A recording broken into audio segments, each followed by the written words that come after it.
दोस्तों, आप देख रहे हैं बाबा दर्शन न्यूज। बाबा दर्शन न्यूज से मैं इनामुल्लाह खान। रोहतास जिला के कोचस प्रखंड के शाहमल खैरा गांव में 17 अक्टूबर 2024 दिन बृहस्पतिवार को 5 बार के विधायक और पूर्व स्वास्थ्य मंत्री स्वर्गीय रामधनी सिंह के टीका अनावरण एवं 1 दिवसीय चिकित्सा शिविर का आयोजन किया गया था। इस कार्यक्रम की अध्यक्षता उदय प्रताप सिंह और मंच का संचालन मंगल कुशवाहा ने किया। इस कार्यक्रम में मुख्य अतिथि के तौर पर बिहार सरकार के मंत्री ग्रामीण विकास विभाग श्री श्रवण कुमार, बहुजन समाज पार्टी के केंद्रीय प्रभारी रामजी गौतम, अनिल चौधरी प्रदेश प्रभारी, डॉक्टर लालजी मेधानकर के प्रदेश अध्यक्ष शंकर महतो, जिला की सीमा सिंह थी। इस कार्यक्रम में जितने भी वक्ता आए थे उन लोगों ने स्वर्गीय रामधनी बाबू के पर प्रकाश डाला और उनकी जीवनी का व्याख्यान किया। सबसे पहले माननीय मंत्री ने उनके मूर्ति अनावरण किया और उसके बाद उन्होंने एक बुक का भी लोकार्पण किया। क्षेत्र से लेकर तमाम दूर दराज से लोग आए हुए थे। सब लोगों ने स्वर्गीय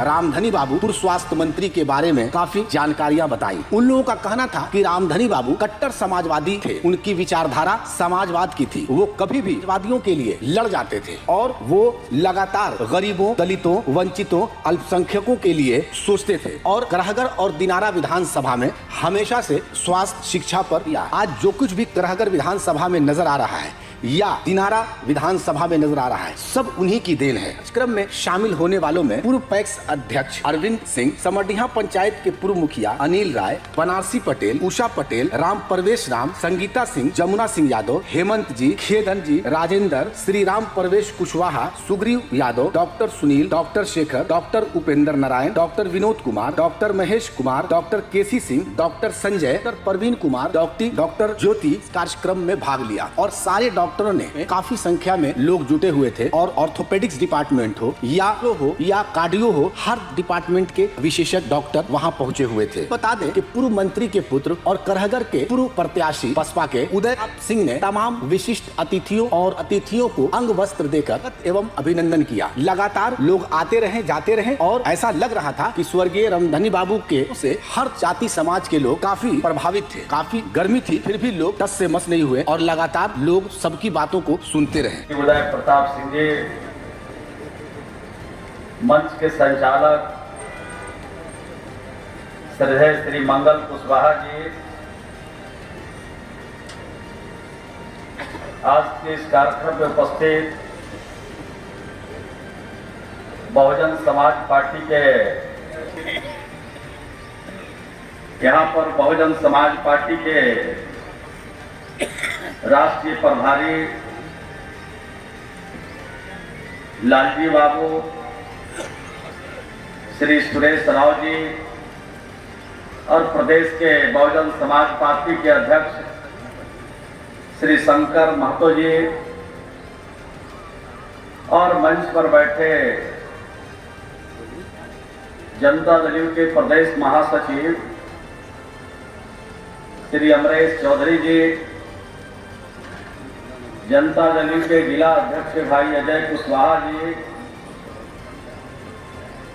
जनता दल के वरिष्ठ नेता आदरणीय राजेंद्र जौहर साहब, आदरणीय डॉक्टर नीलवर कुशवाहा जी, भाई बिंदा चंद्रवंशी जी, भाई बद्री भगत जी, जनता दल के वरिष्ठ नेता श्रद्धेय जगनारायण यादव जी, श्रद्धेय विनोद यादव जी, श्रद्धेय महेंद्र सिंह जी, श्री राजेश सोनकर जी, विश्वोत्तरी जिला के सदस्य श्री अयोध्या सिंह जी, श्रीमती उषा पटेल जी, श्री राम प्रवेश जी, जिला विश्वोत्तरी के सदस्य है, जिला विश्वोत्तरी के सदस्य श्रीमती संगीता सिंह जी, जाति के नेता बनारसी सिंह जी, रामधनी बाबू के पुराने साथी श्रद्धेय जमुना सिंह यादव जी, हम लोग के पुराने साथी हेमंत जी, पुराने साथी खेदन जी, राजेंद्र जी,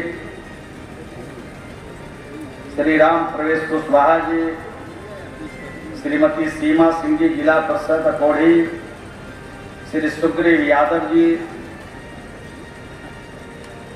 यहाँ पर उपस्थित डॉक्टर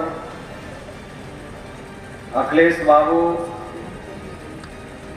और सभी प्रमुख हमारे चिकित्सक डॉक्टर सुनील बाबू, doctor Shekhar ji, doctor Rupendra Narayan Singh ji, doctor Vinod Kumar ji, doctor Mahesh Kumar ji, doctor के Singh ji, doctor Sanjay Singh ji, doctor Praveen Kumar ji, doctor जूही सिद्धार्थ, डॉक्टर संजय सिंह गुप्ता जी, डॉक्टर सत्ता Kumar ji, doctor Nand ji, doctor Ravindra Kumar Singh ji, doctor दीपक सिन्हा जी, डॉक्टर राजेश राय जी, डॉक्टर हेमंत पटेल जी, श्री धनंजय पटेल जी, श्री मनोज पटेल जी, श्री रजनीश पटेल जी, श्री सुनील पटेल जी और आज के इस कार्यक्रम में उपस्थित नौजवान भाइयों, माता और बहनें, प्यारे बच्चे और प्रेस और मीडिया के सभी हमारे प्रतिनिधिगण, 1 बजे मैं यहाँ पहुँचा हूँ और लगभग 3:30 होने वाले हैं। सुन रहे हैं रामधनी बाबू के बारे में हमसे ज्यादा यहाँ के लोग जानते हैं। उनकी कुर्बानी को जानते हैं, उनके संघर्ष को जानते हैं और उन्होंने अपने जीवन में जो यहाँ पर किया है, इस इलाके के लिए किया है और इलाके से बाहर भी जो लोगों के लिए किया है, उसकी गुणगान यहाँ पर, उसकी चर्चा यहाँ पर किया। कई चिकित्सक यहाँ पर, कई राजनेता यहाँ पर, कई सामाजिक राजनीतिक कार्यकर्ता यहाँ पर कह रहे थे कि आज जो कुछ भी मैं दिख रहा हूँ, जो कुछ भी मैं हूँ, वो रामधनी बाबू के बदौलत हूँ। रामधनी बाबू अगर नहीं होते तो हम यहाँ तक पहुँच पाते कि नहीं। ये सभी लोगों ने यहाँ पर चर्चा की है। रामधनी बाबू से लगातार हम लोग संपर्क में रहते थे, साथ रहते थे, लंबे समय तक साथ किया और उदय प्रताप जी को याद ठीक ही था कि जगन्नाथ कर्पूरी ठाकुर को दुनिया से जाने के बाद, बहुगुणा जी के जाने के बाद हम लोग एक साथ मिल करके 3-4 लोग, हम लोग मिल करके 5 लोग, उनके साथ एक टीम बना करके हम लोगों ने वीपी सिंह के साथ हम लोग जाने का काम किया था। और ये विजय मंडल जी बैठे हैं और कई नेता, जिसकी चर्चा क्या करें हम लोग, एक साथ खटिया पर नहीं, जमीन पर सोने वाले, कोई एमपी हो गए, कोई भारत सरकार में मंत्री, कोई बिहार में मंत्री, अनेक जगहों पर गए और हम लोग उसी राह के राही बनकर आज तक काम करते रहे और यहाँ तक पहुंचे। रामधनी बाबू से सीखते भी थे, ज्ञान भी लेते थे, कैसे काम होता। रामधनी बाबू ने इस इलाके को जो बनाया है, शायद रामधनी बाबू इस इलाके में पैदा नहीं हो होते तो कोई विधायक और एमपी का सपना शायद कोई नहीं देखता। अगर कोई सपना देखता है तो रामधनी बाबू का योगदान को अलग नहीं किया जाता।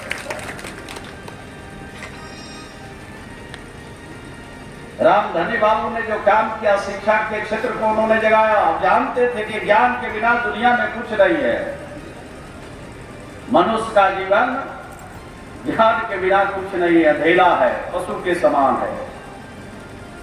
इसलिए उन्होंने ज्ञान के क्षेत्र में स्कूल खुलवाया, कॉलेज खुलवाया, शिक्षक बहाली कराया और समाज को ज्ञान के क्षेत्र में आगे बढ़ने के लिए उन्होंने हमेशा प्रयास किया, कोशिश किया। तो शुरुआती दिन उनका बहुत कष्ट से गुजरा था और उनका ही नहीं, हम लोग का भी बड़ी कष्ट से गुजरा था। विजय मंडल जी भी बैठे, हमको और बहुत सारे नेता यहाँ पर बैठे हैं, लेकिन जनता के लिए वो सोते थे, जनता के लिए जागते थे और जनता के लिए लड़ते थे। एक एक क्षण, एक एक पल पल परिवार के बारे में कभी नहीं सोचते थे अगर परिवार के बारे में सोचे होते तो उदय कुमार जी आज यहाँ नहीं होते, आज हम लोग की जगह पर आज रहते। कैसे कम लोग होते हैं। रामधनी बाबू 5 बार विधायक बने, एक बार बनता है मुंह टेढ़ा करके चलने लगता है। एक बार विधानसभा के विधान परिषद के सदस्य बने, 5-6 बार उनको राज्य के बड़े पंचायतों में, राज्य के बड़े मंदिरों में उनको जनता को खिदमत करने का, जनता की सेवा करने का उनको अवसर मिला। और मंत्री जब है तो कौन व्यक्ति उनके पास नहीं चला जाता था, किसका उन्होंने सेवा नहीं किया होगा। और भी स्वास्थ्य विभाग के मंत्री, हम उनको पूछते थे कि आप कैसे कंट्रोल करते हैं, ये तो बड़ा झंडा वाला विभाग है। गलती से एक इंजेक्शन दाहिना हाथ के बजाय बायां हाथ में पड़ जाता था तो मरीज जो है हंगामा कर देता था। कैसे कंट्रोल करते हैं? बोलते थे कि बुद्धि से कंट्रोल होता है। तो अरे दोनों भी पढ़ाएंगे अभी। आवाज थोड़ा कड़ा था उनका, लेकिन जिसको कड़ी आवाज में एक बार बोल देते थे उसके काम के लिए अंतिम क्षण तक अपना समय लगाते थे और उसका रिजल्ट लेके ही आते थे। हमको तो बहुत बार मंत्री होने के बाद भी हमको डांट खाने का उससे मौका मिला, एमएलए होने के बाद भी डांट खाने का मौका मिलता। यहाँ बैठे बहुत सारे लोग गवाह भी उसके, कभी कभी जिस पर नाराज हो जाते थे उसकी पैरवी मैं कर देता था। उनको जब खबर लग जाती थी तो बोलते थे कि खबरदार तू इस तरह का काम किया। तो कभी कभी हम संभल के करते थे, उनको बता देते थे कि फलाना आया हुआ है, इसका कुछ काम कर दे कि नहीं कर दे। बोले अब पहुंच गया है तो कर दो, उसका उपाय करो। उदार दिल वाले व्यक्ति, बड़े व्यक्तित्व के धनी थे। तो रामधनी बाबू सब नहीं हो सकता। रामधनी बाबू समाज के लिए जीते थे, समाज के लिए चले गए। वो चले गए तो आज पता चलता होगा इस इलाके के लोगों को कि रामधनी बाबू क्या थे।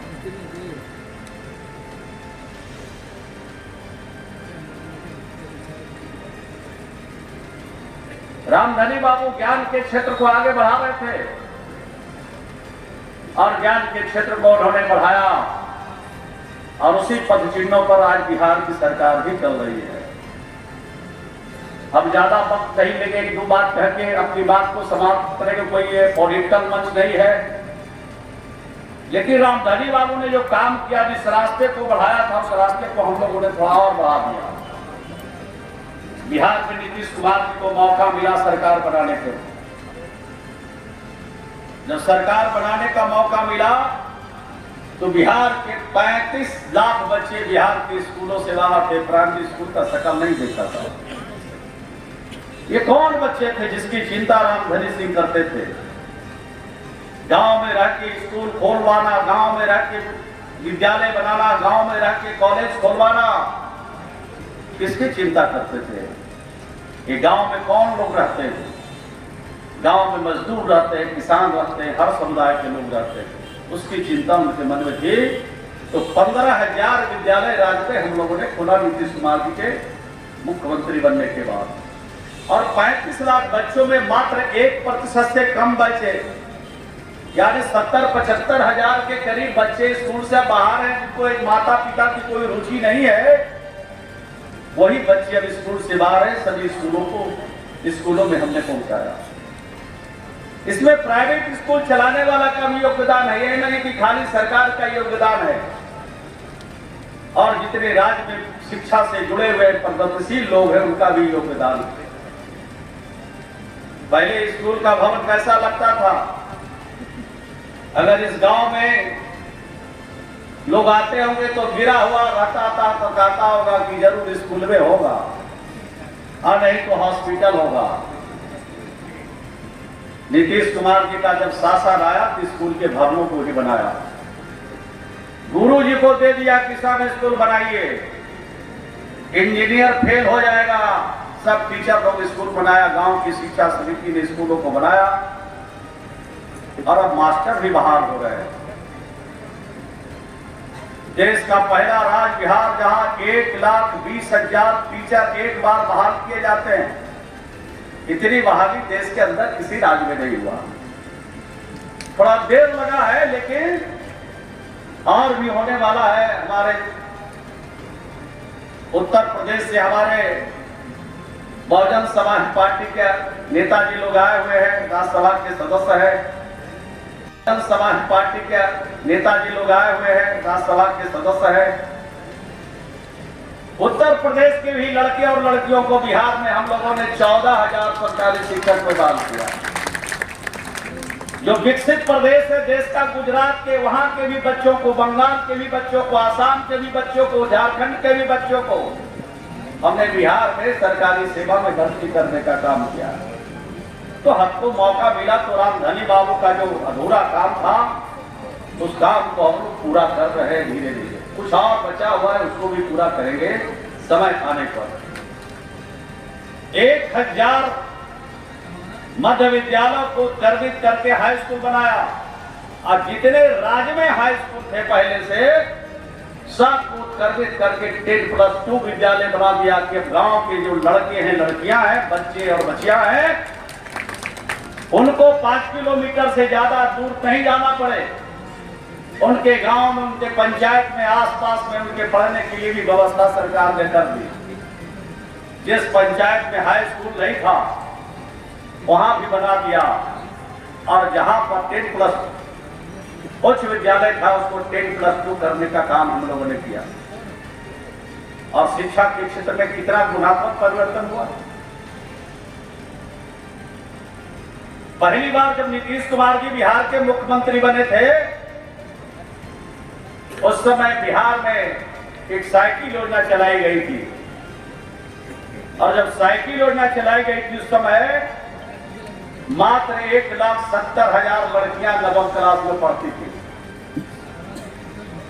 आज जो बड़ा बीमारी, जो कोरोना वाला बीमारी आया, उसके 2 साल पहले के जो आंकड़े हैं, नवम क्लास में पहुंचने वाली लड़कियों की संख्या 9.25 लाख के करीब पहुंच गया। और लड़कों की संख्या को भी अगर हम लोग जोड़ दें तो लगभग 19.5 लाख बच्चे नवम क्लास में हम लोगों ने पहुंचा दिया। ये गुणात्मक परिवर्तन हुआ शिक्षा के क्षेत्र में। हमारे बच्चे, ये सरकारी स्कूल के आंकड़े, प्राइवेट का जोड़ेंगे तो और ज्यादा हो जाएगा। ये कौन बच्चे हैं, ये कौन किसके घर के बच्चे हैं जिसकी चिंता रामधनी बाबू करते थे कि गांव के बच्चे पढ़ेंगे, गांव के बच्चे ज्ञानवान बनेंगे, उनको नई रोशनी देंगे तो गांव खुशहाल होगा, इलाका खुशहाल होगा, राज्य खुशहाल होगा। वही काम हम लोगों ने किया और खासकर की लड़की को शिक्षा देने में और भी हम लोगों ने काम और भी बेहतर किया। अब साइकिल पर अगर लड़का लड़की जब घर से निकलती है स्कूल के लिए, स्कूल से जब घर आती है तो कुछ को पहचानता नहीं है रास्ता में कि कौन गरीब का है, कौन अमीर का है, कौन किसान का है, कौन मजदूर का है, कौन दलित है, कौन स्वर्ग है, कौन पिछड़ा है, कि कोई पहचान नहीं करता है। कोई खास साथी पहचानते होंगे जो बहुत निकट से उनके घर और परिवार को जानते हैं। ये काम हम लोगों ने किया। बिहार देश का पहला राज्य है जहां किसी जाति, किसी धर्म और किसी मजहब की बेटियां अगर मैट्रिक में फर्स्ट डिवीजन से पास करती है उनको हम लोग 10,000 रुपया उनको मुख्यमंत्री प्रोत्साहन या राशि देते हैं। इंटर पास करने पर 25,000 देते हैं, लेकिन लड़की शादीशुदा नहीं होनी चाहिए। और ग्रेजुएशन करने पर 50,000 रुपया हम देते हैं उन बेटियों को, चाहे किसी धर्म और किसी मजहब की बेटी। ये काम हम लोगों ने किया। रामधनी बाबू तो शिक्षा का ही अलग जगह रहे थे, चाहते थे कि ज्ञान बने समाज, ज्ञानवान बने लोग। तो ये काम हम लोगों ने किया। और जो गरीब घर है, जो किसान है, मजदूर है, किसी जाति किसी धर्म के बेटा हो बेटी हो, आगे पढ़ना चाहता है डॉक्टर बनने के लिए, प्रोफेसर बनने के लिए, वकील बनने के लिए, कलेक्टर बनने के लिए, दरोगा बनने के लिए उनको 4 लाख रुपए का स्टूडेंट क्रेडिट कार्ड भी देते हैं कि बिहार का बच्चा अगर बिहार में पढ़ना चाहे तो बिहार में पढ़े, दूसरे राज्य में भी पढ़ना चाहता है तो दूसरे राज्य में पढ़े। ये काम हम लोगों ने किया। देश का पहला राज्य बिहार है जहां स्टूडेंट क्रेडिट कार्ड देते हैं और 100% गारंटी बिहार की सरकार लेती है। जो बच्चा अप्लाई करेगा उनको स्टूडेंट क्रेडिट कार्ड का लाभ मिलना है। ये काम हम लोग करते हैं। अंत में आप अपनी बात को समाप्त करते हुए, देश का पहला राज्य बिहार है जहां महिला सशक्तिकरण की दिशा में सबसे बेहतर काम हमने किया। 30,000 लड़कियां आज बिहार में पुलिस की नौकरी में भर्ती किया है। इतनी भर्ती इस देश के किसी राज्य में नहीं हुआ। तो हम लोग को शिक्षा के क्षेत्र को आगे बढ़ाया, शिक्षा के क्षेत्र को आगे बढ़ाने में कामयाबी हासिल किया। यही रामधनी बाबू की सोच है। रामधनी बाबू के सपनों को बिहार की सरकार और हम लोग मिलकर के साकार करने में लगे। हमारे नेता नीतीश कुमार भी कहते हैं हमेशा कि बिहार की हवा में, बिहार की मिट्टी में इतनी तासीर है कि बिहार के बच्चों के इम्तिहान नीचे को हम कहे आसमान पर भी अगर ले ले तो बिहार का बच्चा कभी नंबर 2 नहीं, हमेशा फर्स्ट करता है। ये बिहार की हवा में और बिहार की मिट्टी में इस ताकत को समझने की जरूरत है। उदय प्रताप जी नेक पिता के नेक पुत्र हैं, जिन्होंने आप सबको यहां पर बुलाया। और रामधनी बाबू से कितना लोगों का लगाव है। जितने लोग आ रहे हैं, जितने लोग जा रहे हैं, जितने लोग यहां बैठे हैं, ये सब लोग रामधनी बाबू को चाहने वाले लोग हैं। उदय प्रताप जी अच्छा काम करते हैं, नेक काम करते हैं। जब मिलते हैं तो कभी अपने परिवार के बारे में नहीं कथा बोलते हैं, जिस तरह से रामधनी बाबू समाज के बारे में सोचते हैं। जब ये मिलते हैं तो इलाके के उत्थान की बात, इलाके की तरक्की के बात, लोगों की खिदमत की बात, लोगों की सेवा की बात करते हैं। तो जो सेवक है और सेवा करना चाहता है, उसके हाथ में जस है। उस सेवक के भावना को आपको समझना चाहिए, उनको मदद करना चाहिए, ताकि आपकी खिदमत करते रहें, सेवा करते रहें। इन्हीं चंद शब्दों के साथ हम उनको धन्यवाद देते हैं कि आज इस अवसर पर एक बड़ी डॉक्टर की टीम लगाकर इस इलाके के लोगों के स्वास्थ्य भी परीक्षण कराया, जांच कराया और अपने पिताजी की मूर्ति का भी, प्रतिमा का भी अनावरण कराया। मुझे विश्वास है कि हर पिता को अगर ऐसा पुत्र मिल जाए तो समाज कभी विचलित नहीं होगा, समाज कभी थकेगा नहीं, समाज कभी हारेगा नहीं, समाज आगे बढ़ेगा।